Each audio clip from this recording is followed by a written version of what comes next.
Hello दोस्तों। आज मैं एक ज़बरदस्त कहानी को एक्सप्लेन करूंगी जिसका पार्ट 2 30 जून को आया है। एपिसोड 1। जब स्टार्ट होता है बर्फ की वादियों में, जहां पुलिस की गाड़ी कुछ क्रिमिनल्स को लेकर जा रही थी। उनमें से एक क्रिमिनल पुलिस पर हमला करता है और वो वहां से भाग जाता है। अब कहानी कुछ साल पहले जाती है, जहां शान सेन गुप्ता नाम का एक आदमी ढाका के फेमस होटल में मैनेजर के तौर पर काम करता है। और ये वही है जिसे पुलिस की वैन से भागते दिखाया गया था। ढाका की हालत इस टाइम बहुत ख़राब चल रही थी, क्योंकि म्यांमार के माइनॉरिटी ग्रुप रोहिंग्या ढाका की तरफ आ रहे थे उन पर रेगुलर अटैक होने के कारण। और इसी के चलते सारी फ्लाइट्स बंद हो गई थी ढाका में। शान के किसी से बात करने के कारण एक लड़की सफीना को पता चलता है कि शान के जान पहचान के कुछ लोग इंडियन हाई कमीशन में हैं। वो लड़की शान से बोलती है, मुझे इलीगली किसी तरह इंडिया पहुंचवा दीजिए, मैं लखनऊ से हूँ। पर इतने में सफीना की माँ आकर उसे जबरदस्ती डांट कर ले जाती है। सफीना के बाद से शान को ये पता चल गया था कि उसकी शादी बांग्लादेश के बहुत पावरफुल इंसान फ्रेडी रहमान से हुई है। सफीना की डिटेल से शान को ये पता चलता है कि सफीना की उम्र मात्र 14 साल है और बांग्लादेश में इतनी छोटी लड़की से शादी करना लीगल है। इस बारे में शान अपने मैनेजर से बात करता है, पर वो समझाता है कि फ्रेडी रहमान के मैटर से दूर रहो, वो लोग बहुत खतरनाक है। आगे सफीना मौका देखकर फिर से शान से मिलने आती है और बोलती है, अपने हाई कमीशन वाले दोस्त से मेरे लिए बात कीजिए। पर शान साफ मना कर देता है, जिसके बाद वो शान का फ़ोन चुपके से निकाल लेती है। शान अब अपने फ़ोन लेने सर्विस के बहाने उसके रूम में जाता है और अपना फ़ोन मांगता है। पर इतने में फ्रेडी रहमान आ जाता है और सबको बाहर भेजकर सफीना के साथ गलत तरीके से पेश आता है। अगले दिन सफीना शान का फ़ोन लौटाने आती है, जिसमें कुछ फ़ोटोज़ और वीडियोज़ रहते हैं, और बोलती है, ये अपने हाई कमीशन वाले दोस्तों को दिखा दीजिए, शायद उन्हें हम पर तरस आ जाए और वो मेरे इंडिया जाने का कुछ इंतज़ाम कर दें। उस वीडियो में फ्रेडी रहमान किसी से बात कर रहा था, जहां एग्रीकल्चर प्रोडक्ट्स के नाम पर एक्सप्लोसिव आइटम सप्लाई करने की बात चल रही थी, और साथ ही साथ उन डॉक्यूमेंट्स की फ़ोटो में रुंगटा कॉरपोरेशन का नाम था। जब शान रुंगटा कॉरपोरेशन को गूगल करता है तो उसे पता चलता है कि ये कंपनी शैलेंद्र रुंगटा की है, जो इंडिया का बहुत बड़ा शिपिंग बिजनेसमैन है। जिससे शान समझ जाता है कि शैलेंद्र रुंगटा उर्फ शैली एग्रीकल्चर प्रोडक्ट्स के नाम पर आर्म्स डीलर है। शान इससे पहले नेवी में ऑफिसर था और वो ये वीडियो अपने हाई कमीशन वाले दोस्त को दिखाता है और बोलता है, देख लो इसका क्या कर सकते हैं, पर इसमें कहीं भी मेरा नाम नहीं आना चाहिए। और साथ ही साथ जिसने मुझे ये वीडियो दिया है वो इंडियन है और वो सही सलामत इंडिया वापस जाना चाहता है। अब ये वीडियो रॉ में बांग्लादेश डेस्क की हेड लिपिका के पास शान का दोस्त भेज देता है और वो अपने सीनियर्स दानिश से शेयर करती है, और फिर दानिश और लिपिका अपने सीनियर से बोलते हैं कुछ एक्शन लेने को। पर वो बोलते हैं रुंगटा वेल कनेक्टेड पर्सन है और बहुत रेस्पेक्टेड और पावरफुल भी, उस पर ऐसे इल्ज़ाम नहीं लगा सकते, और पहले आप इस वीडियो की फॉरेंसिक टेस्ट करवाइए, क्योंकि आपका काम रिसर्च का है। इसके बाद शैलेन लुंगटा फ्रेडी रहमान को कॉल करके वीडियो के बारे में बता देता है और बोलता है, जिसने भी ये किया है उसको ख़त्म कर दो। शान ये सुन लेता है और तुरंत सफीना को रास्ता बताता है होटल से भागने का, जिससे कि फ्रेडी रहमान के पहुंचने से पहले सफीना वहां से भाग जाए, और कहता है, मेरा इंतज़ार करना थिएटर के बाहर। इधर फ्रेडी रहमान को सफीना न मिलने पर उसने पूरे होटल में उथल पुथल मचा दी है। यहाँ तक कि उसने शान का कॉलर भी पकड़ लिया था। पर शान का मैनेजर शान को वहाँ से जाने को कहता है अभी के लिए। इसके बाद शान अपने हाई कमीशन वाले दोस्त से मिलने रात में ही जाता है और पूछता है, ये इन्फॉर्मेशन तुमने किसको दी थी? जिस पर वो बताता है रॉ में लिपिका को। शान लिपिका से बात करने को बोलता है और लिपिका पर इल्ज़ाम लगाता है इन्फॉर्मेशन लीक करने का, और बताता है अब उस 14 साल की बच्ची की जान आपके कारण मुसीबत में पड़ गई है। जिस पर लिपिका बोलती है, मेरी तरफ से ये लीक नहीं हुई है और कल ही मैं ढाका आ रही हूँ उस बच्ची को लेने, बस तब तक के लिए उस बच्ची को बचा कर रखो। शान सफीना को थिएटर के बाहर से लेता है और अपने ही होटल की अंडर कंस्ट्रक्शन वाली जगह पर छुपा देता है। अगले दिन सुबह शान जाता है कुछ खाने को लाने सफीना के लिए और लिपिका को कॉल करता है। लिपिका शान से पूछती है बच्ची को कहाँ से रिसीव करना है, और शान बता देता है कि वो होटल की अंडर कंस्ट्रक्शन बिल्डिंग में है। पर इतने में लिपिका को पता चलता है कि उसका फ़ोन टैप हो रहा था, और वो शान से बोलती है, जल्दी से उस लड़की की लोकेशन चेंज करो, मेरा फ़ोन टैप हो रहा था। और शान सुनते ही भागता है, पर वो जब तक पहुंचता है फ्रेडी रहमान के आदमी सफीना को बिल्डिंग से फेंक देते हैं और वो ऑन द स्पॉट शान की नज़र के सामने मर जाती है। ये सब देखकर शान हिल जाता है और लिपिका भी बहुत रोती है, उसके कारण एक बच्ची की जान चली गई। अगले दिन पुलिस इस केस को सुसाइड का नाम देकर रफा दफा कर देती है, रहमान के कहने पर। यहाँ खत्म होता है एपिसोड। एपिसोड 2 मिशन स्टार्ट होता है 2 साल बाद से, जहाँ शान शिमला के एक होटल में नाइट मैनेजर के तौर पर काम करता है और अभी भी सफीना के केस से उभर नहीं पाया है। एक दिन शान के कलीग बताता है कि यहाँ पर वीवीआईपी गेस्ट शैलिन लुंगटा रुकने आ रहे हैं और हमें उनका बहुत अच्छे से ख्याल रखना होगा, और साथ ही साथ वो शान को एक पार्सल देता है शैली को देने के लिए। शैली अपने चॉपर से लैंड करता है, जहाँ शान अपना इंट्रोडक्शन देता है शैली को, जिस पर शैली बोलता है नाम तो सुना हुआ लगता है, इससे पहले कहाँ काम करते थे। शान झूठ बोलता है कि वो मालदीव्स और जोधपुर में था इससे पहले। शान उन्हें उनका स्पेशल रूम दिखाता है और सब पर नज़र रखता है, जिससे उसे पता चलता है कि ब्रिज उर्फ बीजे उसका राइट हैंड है और साथ ही साथ उसका बिजनेस पार्टनर भी, और उनके साथ जयवीर यानी जयवू अपनी वाइफ मृणाल के साथ है।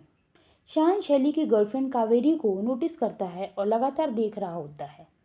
फिर शैली अपने पार्सल के बारे में पूछता है, जिस पर शान बोलता है शायद मौसम खराब होने से लेट हो गया होगा, मैं चेक करता हूँ, अगर आ गया होगा तो भिजवाता हूँ। शैली शराब की बोतल में कुछ चीज़ डालता है और शान वहाँ से चला जाता है। फिर शान वो पार्सल खोलता है जिसमें 3 सिम कार्ड थे। वो उनका नंबर लिखता है और पार्सल को वापस चिपका कर अपने असिस्टेंट से बोलकर रूम में भिजवा देता है, और साथ ही साथ ये भी बोलता है कि उनका रूम साफ़ करवा दो। जिस पर वो बोलती है सर, कावेरी मैम शराब पीकर पूल में हैं और वहाँ कोई भी लाइफ गार्ड नहीं है। शान बोलता है मैं देखता हूँ, जिसके बाद शान खुद पूल के पास चला जाता है, जहाँ कावेरी शान से अट्रैक्ट होती है। फिर शान डस्टबिन में वो बोतल ढूंढता है जिसमें शैली ने कुछ डाला था। उस बोतल के अंदर से 3 सिम कार्ड निकलते हैं। शान उसे रख लेता है। उसके बाद शान उनके रूम पर नज़र रखता है सीसीटीवी कैमरा से, और जब वहाँ उनसे मिलने एक आदमी आता है तो शान उसकी रिकॉर्डिंग ले लेता है पेन ड्राइव में, जिसके बाद वो लिपिका को कॉल लगाने का सोचता है। अगले दिन जब शैली शिमला छोड़कर जा रहा था, तभी शान उसका जैकेट देने आता है, जिस पर शैली बोलता है इसे तुम रख लो, अच्छा फिट होगा। अब सीन दिल्ली में शिफ्ट होता है, जहां दिखाया जाता है कि लिपिका और सारंग का डिमोशन हो गया है बांग्लादेश डेस्क से आर्चीव डिपार्टमेंट में।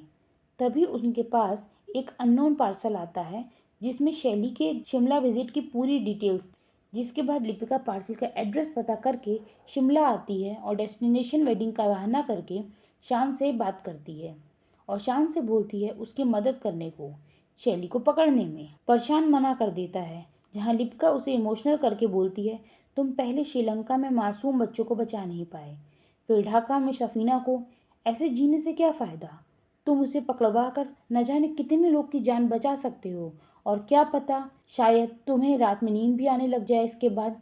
शान मान जाता है। लिपिका इस मिशन के लिए अपने सीनियर दानिश से प्रोजेक्ट को फंड देने की हेल्प मांगती है और बोलती है जो डेस्क तुम्हारे अंदर है वहाँ से थोड़ा थोड़ा फंड का इंतज़ाम कर दो। दानिश बोलता है मेरे सीनियर या किसी को पता नहीं चलना चाहिए। इसके बाद लिपिका, सारंग और शान शैली को पकड़ने का प्लान बनाते हैं, जिसके लिए पहले लिपिका शान को ड्रग्स, दारू, जुआ, चोरी सब की लत लगवाती है और फिर शान को मजबूर करती है अपने ही होटल में चोरी करने को, ताकि पुलिस उसे पकड़कर कुछ महीने के लिए जेल में डाल दे।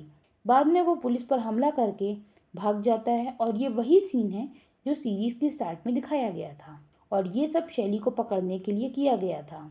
अब लिपिका शान से बोलती है कि यहाँ से भागकर तुम श्रीलंका चली जाओ, क्योंकि हमारी इस कहानी का रावण वहीं छुपा है। अब कुछ महीने बाद श्रीलंका दिखाया जाता है, जहाँ कावेरी किसी से बात कर रो रही होती है और बोलती है कॉल ना करने को। यहाँ पता चलता है शैली का ताहा नाम का बेटा है। जब ये सब वहाँ एंजॉय कर रहे होते हैं, तब जयवीर अपनी बच्ची की बेबी सिटर के साथ डांस कर रहा होता है, जिस पर मृणाल उसको वहाँ से जाने को कहती है। इतने में वहाँ कुछ गुंडे घुस आते हैं और शैली के बेटे को पकड़ लेते हैं और बहुत सारा पैसा लाने को बोलते हैं और ताहा को उठा ले जाते हैं। अब एंट्री होती है शान की और वो शैली के बेटे ताहा को बचाता है उन गुंडों से जो कि उसी के गुंडे थे। वहाँ खूब लड़ाई होती है असली दिखाने के लिए और शान की हालत बहुत ख़राब हो जाती है। जिसके बाद डिसिल्वा नाम का आदमी लिपिका को कॉल करके बोलता है शान मर गया है और तुम्हारा मिशन भी फेल हो गया है। वहाँ ताहा के पास उसकी फैमिली पहुँच जाती है और वो बताता है मुझे इस आदमी ने बचाया। शैली शान को पहचान जाता है जो नकली नाम के साथ श्रीलंका में रह रहा था कुछ टाइम से। यहाँ खत्म होता है एपिसोड 2। एपिसोड 3 मेहमान शुरू होता है जहाँ शान का इलाज कराया जा रहा था शैली के कहने पर और आगे की रिकवरी के टाइम उस पर पूरी तरह नज़र रखी जा रही थी। स्पेशली ब्रिज ये कर रहा था क्योंकि उसे पूरा शक है शान पर कि आखिर सडनली शिमला से यहाँ ये कैसे आ गया ताहा को बचाने। पर उसकी कहानी में बीजे को कोई भी लूपहोल नहीं मिल रहा था और वो शान को इनडायरेक्टली धमका रहा था। मगर शान उसे यकीन दिलाने के लिए पूछ लेता है कि मेरा पासपोर्ट कब मिलेगा, मैं यहाँ से जाना चाहता हूँ। जिस पर ब्रिज कहता है यहाँ आराम से रहो जब तक शैली ना आ जाए। वहीं दूसरी तरफ शान के बारे में पता करने के लिए लिपिका श्रीलंका तक आ जाती है एक वुमेन टूरिस्ट ग्रुप के साथ, जहां उसकी हेल्प के लिए डिसल्वा नाम का एसोसिएट है। शैली के मैंशन की कॉल टैप करने से लिपिका को पता चलता है कि शान जिंदा है और वो बहुत खुश होती है। वो डिसिल्वा की मदद से एक जगह रुकती है जहां से वो दूर रहकर शैली के मैंशन पर नज़र रख सकती है। वहीं शैली एक्सप्लोसिव की मीटिंग अटेंड करके और नया एक्सप्लोसिव का ऑर्डर लेकर आता है और उसे आते लिपिका देख रही होती है दूर से। शैली ब्रिज से बात करते हुए बोलता है कि बिजनेस बहुत स्लो चल रहा है, हमें अपने बायर्स बढ़ाने होंगे। जिसके लिए वो एक पार्टी रखता है जहां अरब से बगदादी को बुलाने को कहता है। शैली शान को अपने पास एक आदमी से बोलकर बुलवाता है जहां वो शान से उसके माँ बाप से लेकर शिमला और वहां से भागने सब के बारे में पूछता है। जिसके जवाब में शान बोलता है आप मेरा पासपोर्ट दे दीजिए, मैं यहाँ से जाना चाहता हूँ अपनी पुरानी ज़िंदगी में। मैंने आपके बेटे की जान बचाई और आपने मेरी, हिसाब बराबर। जिसके जवाब में शैली बोलता है कुछ दिन तुम और रुको और मुझे थोड़ी खातिर करने का मौका दो। और वो शान को एक कॉटेज में भेज देता है जो मैंशन से अलग जगह पर है और वहाँ कोई आता जाता नहीं।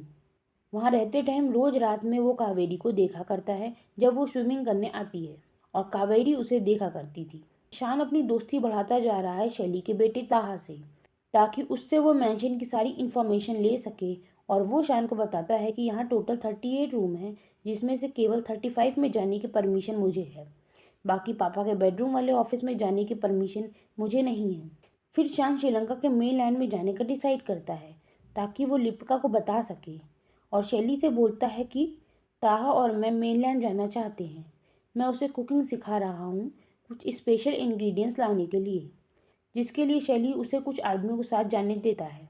इधर शान मेनलैंड पहुँचता है, वहीं लिपिका भी वहाँ पहुँच जाती है, पर शान पर नज़र के कारण वो लोग दूर से ही इनडायरेक्टली बात करते हैं। जहाँ शान बताता है कि ब्रिज बहुत परेशान कर रहा है और लिपिका बोलती है देखना मैं उसको कैसे सही करती हूँ। जिसके बाद वो लोग वापस आ जाते हैं और शान शैली की गर्लफ्रेंड कावेरी के क्लोज आने की कोशिश करता है, जिसके लिए ब्रिज उसे सावधान करता है। वहीं दूसरी तरफ रॉ के हेड डिपार्टमेंट के अंदर की सारी इन्फॉर्मेशन वो वहाँ काम कर रहे आदमी से लेते हैं और वो हेड को बताता है कि लिपिका सिक लीव पर है 2 वीक से और कोई तो श्रीलंका में मिशन चल भी रहा है। यहाँ रॉ का हेड काफ़ी डाउटफुल लगा क्योंकि उसके एक्शन से ऐसा लगता है कि वो रॉ के अगेंस्ट काम करता है। और यहाँ ख़त्म होता है एपिसोड 3। एपिसोड 4 स्टार्ट होता है जिसमें एक लग्जरी कार में कुछ बच्चे घूमते दिखते हैं और तभी उनको पुलिस रोकती है और उन बच्चों में से एक के पॉकेट में कोकेन डालकर उस पर झूठा केस बना देती है। वो बच्चा है जीबिका जो कि एक वकील है और शैली के साथ काम करता है। लिपिका जीबी से बोलती है या तो तुम अपने बच्चे को बचा लो या शैली को। जीबी बोलता है तुम्हें चाहिए क्या, जिस पर लिपिका बोलती है शैली के राइट हैंड ब्रिज को चेंज करना है। इधर शैली ने जो पार्टी ऑर्गेनाइज की थी बगदादी के लिए वो आता ही नहीं है वहाँ। जब जैबीर इस चीज़ के बारे में जीबी से पूछता है जीबी बताता है बगदादी को ये बीजी का रवैया नहीं पसंद, जो वो लड़कों के साथ इंटरेस्टेड रहता है, वो ट्रेडिशनल इंसान है। इधर पार्टी में शान ताहा का फ़ोन गायब कर देता है जिससे कि वो बहुत परेशान रहता है। शान बोलता है नया ले लेना, तब ताहा बोलता है मम्मी उसी में कॉल करती है, उनके पास और कोई नंबर नहीं है। ताहा का मोबाइल ढूंढने के बहाने शान शैली के बेडरूम की तरफ जाता है और फोटोज़ लेता है वहाँ रखे डॉक्यूमेंट्स की। तभी वहाँ वो कावेरी को बिना कपड़ों के देखता है, रोते हुए किसी से बात करते टाइम, और वो सॉरी बोलकर वहाँ से चला जाता है। जयवीर जीबी की कही बात शैली को बताता है। वहीं रात में कावेरी फिर से स्विमिंग करने आती है शान के कॉटेज के सामने, और वो शान को अपने पास बुलाती है और बोलती है तुम्हें ऐसे मुझे नहीं देखना चाहिए था। जिस पर शान सॉरी बोलता है कि मुझे नहीं पता था तुम चेंज कर रही थी। कावेरी बोलती है मुझे फर्क नहीं पड़ता कौन मुझे कपड़ों के साथ देखता है और कौन कपड़ों के बिना। तुम्हें मुझे रोते नहीं देखना चाहिए था। और वो स्विमिंग चली जाती है।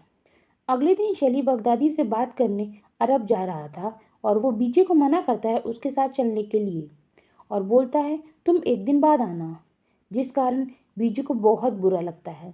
जब वहीं जाने के कुछ टाइम पहले भी जयवीर अपनी बेबी सिटर के साथ लगा हुआ था और उसकी वाइफ नोनाल उसे जाते देख लेती है। उसके जाने के बाद शान नोनाल पास जाता है और बोलता है कब से ये सब चल रहा है, आंखें बंद कर लेने से अंधेरा तो नहीं हो जाता, और वो वहाँ से चला जाता है। इधर रॉ के हेड को पता चल जाता है कि दानिश फंडिंग दे रहा है लिपिका को। उसके बाद दानिश और लिपिका के घर पर रेड पड़ती है। वहीं शान ताहा के साथ कुकिंग कर रहा है। तब भी वहाँ कावेरी आती है बताने कि मैं बाहर जा रही हूँ। उतने में मौके का फ़ायदा उठा के ताहा के कुछ सामान माइक्रोवेव में रखते टाइम शान उसमें स्पून रख देता है, जिससे ब्लास्ट हो जाता है और पूरी लाइट क्लोज कर दी जाती है, जिससे कि शैली के रूम का लॉक भी ओपन हो जाता है। वो तुरंत जाता है शैली के रूम की तरफ और उसके बेडरूम वाले ऑफिस से डॉक्यूमेंट की फ़ोटो ले लेता है। तभी वहाँ कावेरी आ जाती है और वो उसे शैली के रूम से निकलते देख लेती है और वो शान से पूछती है, जिस पर शान बोलता है मैं यहाँ अपना पासपोर्ट लेने आया था, वो तो मिला नहीं पर और बहुत कुछ मिला। पता है शैली कोई बिजनेसमैन नहीं है बल्कि आर्म्स डीलर है, यकीन ना हो तो खुद जाके देख लो। उतने में उन दोनों को बात करते बीजे भी देख लेता है और पूछता है, जिस पर कावेरी बोलती है मैंने ही इसे बुलाया था चेक करने के लिए आग का। इसके बाद शांत सारी फोटोज लिपिका के पास भेजता है ताहक के फ़ोन से, जिससे लिपिका को पता चलता है कि शैली का बिजनेस बैंकरप्सी के कगार पर है और शैली का एक इंडियन पार्टनर भी है इंद्रधनुष। उधर शैली की मीटिंग होती है बगदादी से और मीटिंग के बाद बीजे आता है वहाँ एज पर शैली प्लान, जहाँ शैली बीजे से बोलता है यहाँ कुछ नहीं करना है, न दारू न लड़का कुछ भी, शांति से डील हो जाने दो। बीजे को फिर से शैली की बात का बहुत बुरा लगता है और वो रूम में जाके दारू पीने लगता है। तभी वहाँ एक सर्विस वाला आता है जिसके बम को बीजे देखने लगता है और वो भी बीजे को बोलता है सर एक बार मुझे ट्राई करो, मैं बहुत अच्छा मसाज देता हूँ और मुझे पैसे की ज़रूरत है। बीजे मान जाता है। मसाज देते टाइम वो सर्विस बॉय जीबे को मैसेज कर देता है और जीबे वहाँ बगदादी के आदमियों को भेज देता है। होमोसेक्सुअलिटी क्राइम होने के कारण पुलिस उसे पकड़ ले जाती है और शैली बीजे की कोई हेल्प नहीं करता है। शैली जैबू से बोलता है रहने दो थोड़े टाइम इसे जेल में, तभी ये सुधरेगा। मैंने इसे बोला था बस एक दिन सही से रह लो, पर वो भी नहीं कर पाया ये। तभी शैली के पास इंद्रधनुष का कॉल आता है और वो बोलता है टूरिस्ट से सावधान रहो। वहीं जीबी बताता है कि बगदादी ने डील कैंसिल कर दी है। शैली के मेंशन वापस जाने के बाद ताहा सबके लिए डिनर बनाता है और पूछता है सब लोग कहाँ हैं, जिस पर शैली बोलता है बीजे अंकल बिजी हैं और जैबू अंकल यहीं होंगे, जिस पर मोनाल बोलती है रुको बुलाकर लाती हूँ। वहाँ जाने पर मोनाल और जैबू की लड़ाई होने लगती है जयवीर के दोबारा बेबी सीटर के साथ लगे होने के कारण। सब वहाँ पहुँच जाते हैं जहाँ मोनाल गुस्से में बोलती है ये आदमी बेशरम है और इसके दोस्तों के हाथ भी खून से रंगे हुए हैं, और वो अपनी बेटी मायरा को लेकर चली जाती है। जिस पर शैली डिसाइड करता है कि वो अपने राइट हैंड बीजे को बदलेगा और उसकी जगह पे नाइट मैनेजर शान को दे देगा, और शान भी पैसे के बदले मान जाता है। और यहाँ ख़त्म होता है नाइट मैनेजर का पार्ट 1। दोस्तों जाने से पहले चैनल को सब्सक्राइब करें और वीडियो अच्छा लगा हो तो लाइक करना ना भूलें। इसका पार्ट 2 मैं जल्द ही लाऊंगी। तब तक के लिए thanks for watching, bye bye.